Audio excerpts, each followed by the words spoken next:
Hello hello hello students, आपका बहुत बहुत स्वागत है हमारे प्यारे से यूट्यूब चैनल जीनोम पर। आज हम लोग मैथमेटिक्स पढ़ने के लिए इकट्ठा नहीं हुए हैं। आज हम लोग पढ़ने वाले हैं आपका प्यारा सा सब्जेक्ट फिजिकल साइंस, जिसका आप लोग बेसब्री से इंतजार कर रहे थे। ठीक है, फिजिकल साइंस हम लोग आज स्टार्ट करेंगे। हम लोग कौन सा चैप्टर से स्टार्ट कर रहे हैं? हम लोग आप लोगों का सिलेबस का सेकेंड चैप्टर यानी कि बिहेवियर ऑफ गैसेस से अपना स्टार्ट करेंगे फिजिकल साइंस का जर्नी। पूरा साल पढ़ना है बाबू फिजिकल साइंस में, बढ़िया से ध्यान देना है क्योंकि इसमें न्यूमेरिकल्स भी होते हैं। ठीक है, कैलकुलेशन भी अच्छा करना है, कॉन्सेप्ट भी अच्छा रखना है। धीरे धीरे बेसिक लेवल से आप लोगों को ऊपर लेकर जाया जाएगा। ठीक है, तो हम लोग देर ना करते हुए अपना चैप्टर स्टार्ट करते हैं। चैप्टर का हेडिंग देखो, क्या नाम है? Behaviour of gases. Behaviour of gases. Behaviour क्या होता है? बर्ताव। कौन चीज कैसे बर्ताव करता है। हर इंसान का अलग अलग बर्ताव होता है, वैसे ही गैस का भी अलग अलग बर्ताव होता है, अलग अलग हालत में, अलग अलग स्टेट में, कि वो कैसा बिहेव कर रहा है, कैसा बर्ताव कर रहा है।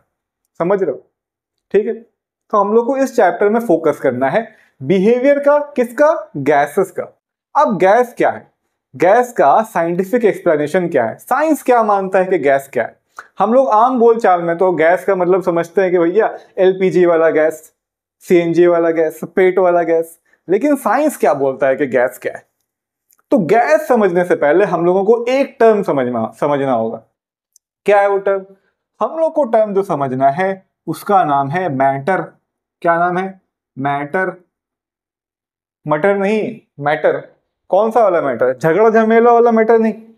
सब बोलता है ना भैया मैटर हो गया, वो वाला मैटर नहीं। ये कौन सा मैटर है? ये वो मैटर है जो आपके सराउंडिंग में आप जितनी चीज देख रहे हो, अपनी सराउंडिंग में, अपने आसपास के माहौल में, वातावरण में आप जो चीज देख रहे हो, जिसको छू सकते हो, देख सकते हो, फील कर सकते हो, सारी चीजें मैटर है। सारी की सारी चीजें मैटर है। आप खुद भी मैटर हो, आपकी कॉपी, आपका बुक, आपका पेन, आपका मोबाइल, सब कुछ मैटर है। Everything is matter. कुछ चीजों को छोड़कर, जैसे कि लाइट, फोर्स, एनर्जी, ये सारी चीजें मैटर नहीं है। आपके थॉट्स, आपका इमोशन, ये सारी चीजें मैटर नहीं है। मैटर क्या है? जिसको आप देख सकते हो, छू सकते हो, जो कुछ जगह घेरता है, जिसके अंदर मास होता है। तो मैटर के लिए हम लोग एक डेफिनेशन बनाए हैं। मैटर के लिए हम लोग डेफिनेशन बनाए हैं, anything that has mass and takes up some space। तो हम लोग बोले कि मैटर हम लोग किसको बोलेंगे? मैटर कहलाने के लिए आपके पास दो चीजें होनी चाहिए। पहला चीज, आपके पास मास होना चाहिए। दूसरा चीज, आप कुछ ना कुछ जगह घेरो। तो ये दो क्राइटेरिया बनाए हम लोग। क्राइटेरिया मतलब ये दो चीज होना चाहिए, तभी आप लोग मैटर कहलाओगे। हम लोग कोई चीज को मैटर बोलेंगे। पहला क्राइटेरिया मास होना चाहिए। दूसरा क्राइटेरिया कुछ जगह घेरना चाहिए उसको। हर कोई चीज जो आप लोग देख रहे हो वो कुछ ना कुछ जगह घेरे हुए है सराउंडिंग में, आपके आसपास में। आपका टेबल है तो वो कुछ ना कुछ जगह घेरा हुआ है, आपका बेड है तो वो भी कुछ ना कुछ जगह घेरा हुआ है, आप खुद हो तो आप भी कुछ ना कुछ जगह घेरे हो जहां पे बैठे हो। ठीक है, तो ये दो क्राइटेरिया हम लोग समझे कि एक क्राइटेरिया कि उसके पास मास होना चाहिए, दूसरा क्राइटेरिया कि वो कुछ ना कुछ स्पेस घेरे। अब बहुत सारे बच्चों के मन में ये सवाल उठ रहा होगा और उठना भी चाहिए कि मास क्या है, कि मास क्या है ना? बहुत सारे बच्चों को मे भी पता भी हो, पर फिर भी हम एक बार क्लियर करते हैं कि मास क्या है। ठीक है, हम लोग यहाँ पर एक स्टार लगाते हैं और हम लोग देखते हैं कि भैया मास है क्या। मास है क्या? मास का मतलब होता है matter contained in a body. मतलब यार क्या इंग्लिश में लिख दिया है, matter contained in a body, छोटा। मास का मतलब होता है कि कोई भी चीज अपनी बॉडी के अंदर कितना मैटर समाये हुए है। कोई भी चीज अपनी बॉडी के अंदर कितना मैटर समाये हुए है। सिंपल यही चीज है मास। आप जैसे मान लो 50 किलो के हो, तो इसका मतलब क्या है आपके बॉडी के अंदर 50 किलो मैटर है, मैं 70 किलो का हूं, हम 70 किलो के हैं, इसका मतलब मेरे बॉडी के अंदर 70 किलो मास समाये हुए हैं। ये पेन अगर 50 ग्राम का है, इसका मतलब इसकी बॉडी के अंदर 50 ग्राम मैटर समाया हुआ है। यही मतलब है मास का। मास को हम लोग केजी या फिर ग्राम में लिखते हैं, है ना, केजी या फिर ग्राम में लिखते हैं। ठीक है, तो हम लोग देखेंगे भैया मैटर समझ लिए हम लोग, ऐसा चीज जिसके पास मास हो और ऐसा चीज जो जगह घेरता हो, स्पेस घेरता हो, उसको हम लोग बोलते हैं मैटर। मास क्या है हम लोग वो भी देख लिए कि भैया matter contain in the body. Contain का मतलब होता है समाना, कंटेंट का मतलब होता है समाना। ठीक है, तो हम लोग देख लिए भैया कि मास का मतलब होता है matter contain in the body, और उसको हम लोग ग्राम या किलोग्राम में लिखते हैं। यहां तक समझ आ गया। ठीक है, अब इसका गैस से क्या कनेक्शन है, मैटर का गैस से क्या कनेक्शन है भैया? हम लोग तो बिहेवियर ऑफ गैस पढ़ने आए थे, ये मैटर क्यों पढ़ा रहे हैं हम? हाँ, ये मैटर क्यों पढ़ा रहे हैं? जो मैटर है ना, जो मैटर है ना, उसको हम लोग 3 पार्ट में बांट दिए हैं। कितना पार्ट में? 3 पार्ट, 3 पार्ट में बांट दिए। पहला पार्ट है सॉलिड, पहला पार्ट है सॉलिड, दूसरा पार्ट है लिक्विड, और तीसरा पार्ट है गैस। आ गया भैया गैस, आ गया भैया गैस। इसको हम लोग क्या बोलते हैं? इसको हम लोग बोलते हैं states of matter, states of matter. ये यूपी बिहार वाला स्टेट नहीं है, ये है स्टेट, केमिकल स्टेट भी नहीं, फिजिकल स्टेट। इसको हम लोग बोलते हैं फिजिकल स्टेट ऑफ मैटर। अब केमिकल स्टेट क्या होता है वो सिलेबस में आगे पढ़ेंगे, अभी टेंशन मत लीजिए। हम लोग क्या बोले कि हम लोग मैटर को 3 स्टेट्स में बांट दिए, मैटर को 3 स्टेट्स में हम लोग बांट दिए। पहला स्टेट सॉलिड, दूसरा स्टेट लिक्विड, और तीसरा स्टेट अपना गैस, जो मेन फोकस है इस चैप्टर का, जो मेन फोकस है इस चैप्टर का। ठीक है, तो हम लोग देख रहे हैं कि मैटर बढ़ गया भैया, सॉलिड में भी बढ़ गया, लिक्विड में भी बढ़ गया, और गैस में भी बढ़ गया। पर बटा कैसे? बटा कैसे? जब भी हम लोग कोई चीज को बांटते हैं तो कुछ ना कुछ बेसिस होता है, कुछ ना कुछ बुनियाद होता है, उस बुनियाद पर हम लोग बांटते हैं।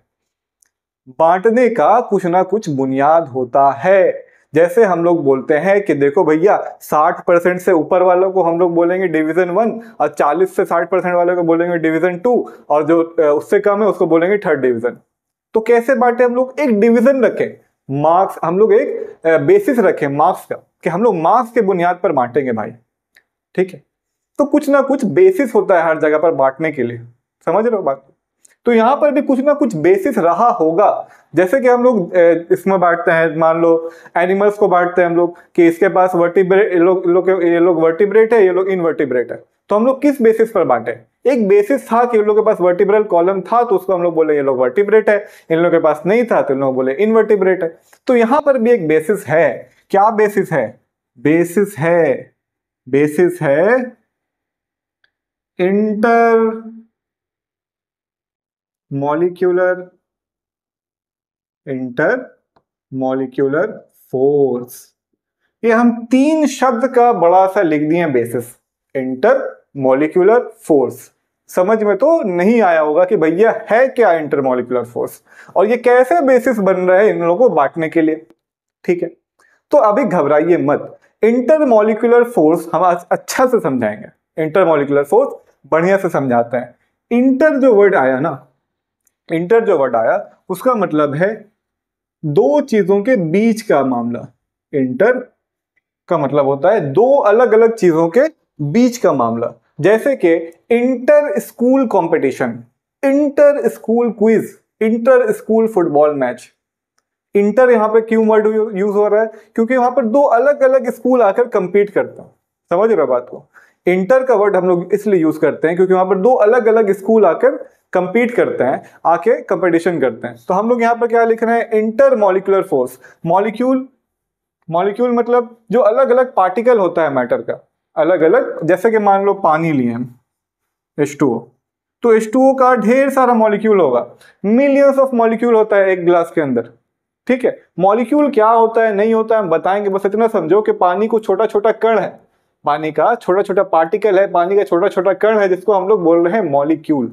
तो ये एक मॉलिक्यूल है पानी का H2O, ये एक मॉलिक्यूल है पानी का H2O, और ये एक मॉलिक्यूल है पानी का H2O। ठीक है, अब हम लोग क्या बोल रहे हैं, इंटरमॉलिक्यूलर। ये एक मॉलिक्यूल, ये एक मॉलिक्यूल, ये एक मॉलिक्यूल। इंटर का मतलब दोनों के बीच का, मॉलिक्यूल इंटरमॉलिक्यूलर, दो मॉलिक्यूल के बीच का, दो मॉलिक्यूल के बीच का क्या, दो मॉलिक्यूल के बीच का फोर्स। दो मॉलिक्यूल कभी भी एक दूसरे के सामने हो तो एक दूसरे को खींचता है, एक दूसरे को खींचता है, कुछ ना कुछ फोर्स लगाता है एक दूसरे पर। समझ रहे हो, दो मॉलिक्यूल एक दूसरे को कुछ ना कुछ फोर्स से खींचता है, उसको को हम लोग बोलते हैं इंटरमॉलिक्यूलर फोर्स।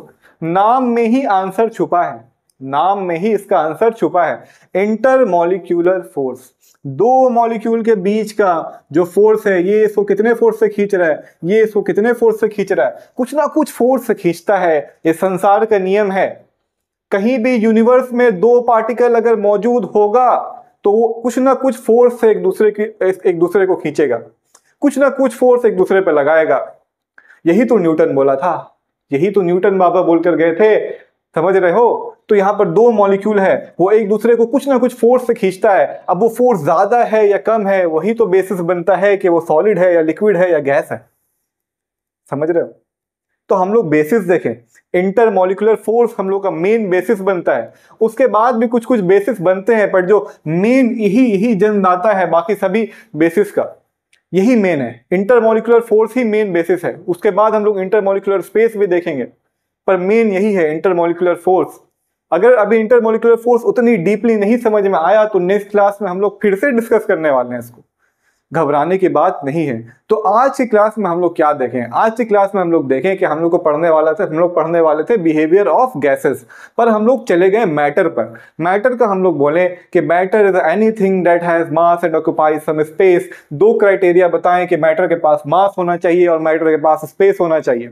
ठीक है, उसके बाद हम लोग बोले मास क्या है, mass is matter contain in the body, जिसको हम लोग किलोग्राम और ग्राम से देखते हैं। उसके बाद हम लोग बोले कि कुछ ना कुछ बेसिस है, वो बेसिस है इंटरमॉलिक्यूलर फोर्स, और उसी बेसिस के बिना पर उसी बेसिस पर हम लोग बांट दिए किसको, मैटर को बांटे सॉलिड में, लिक्विड में और गैस में। यही गैस हम लोग का फोकस होगा। नेक्स्ट क्लास में हम लोग गैस के ऊपर बहुत फोकस करके पढ़ेंगे।